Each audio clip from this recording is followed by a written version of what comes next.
vaqtimiz Toshkentda Yunusobod Chingiz Aytmatov ko'chasidagi Tim Burgerdamiz.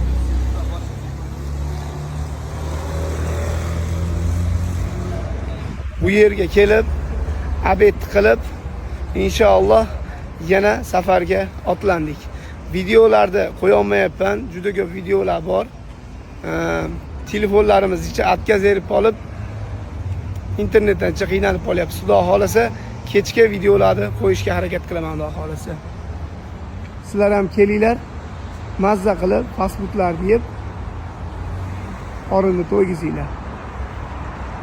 01 R 772 R BMW muxlislari bormi?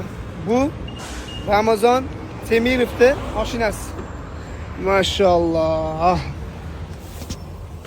Bizga ham yo'qsin. Mashalloh. Allohga oson. Xudo xolasa, Xudoyim beraman desa, g'oyibidan beradi. Inshaalloh bizga ham yo'qsin. Bismillahirrohmanirrohim. Hammalarimiz niyat qildik. Niyatlarimizga erishaylik, Xudo xolasa. Avvalambor birinchi o'rinda shunaqa chiroyli Niyabishniy mashinalarni otamizga olib mindirib qo'yishlik hammalarimizga nasib qilsin. Bu videoda BMWda muxlislariga jo'natib qo'yasizlar. Oz zo'r narsani o'ylab qo'ydim. Qani oz o'xsharmiki qilib ko'ramiz. Voy do'stim, ayt nega holing parishon, alamdan yuraging esilyaptimi? Go'yoki dunyoda bir O'zbekiston bo'ylab sayohatimiz hali hamon davom etmoqda. Soat millarimiz kechki 10 oldi.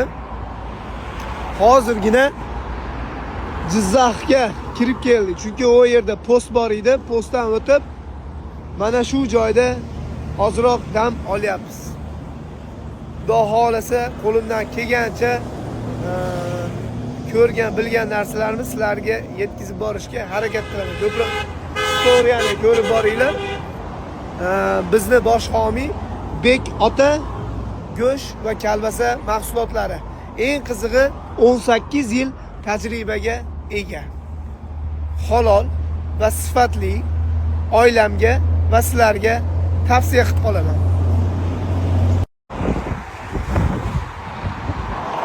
Assalomu alaykum va rahmatulloh. Azizlar, barchalaringizga xayrli tong. Bugungi juma ayyom muborak bo'lsin.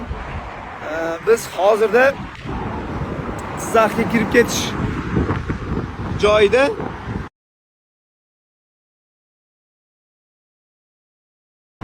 biz mana shu yerda tunab qolganmiz.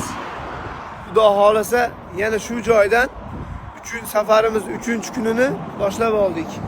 Xudo xolasa kuzatishda davom etib turinglar.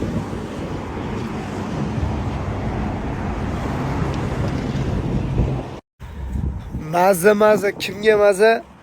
Sayohatga chiqqanlarga maza bo'lib qolibdi. Chunki bunaqa atmosfera, bunaqa sayohat qayerda bor aytinglar.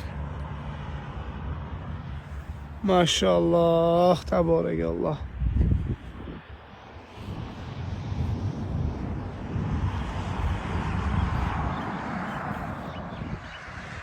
Bir narsa esimga tushdi.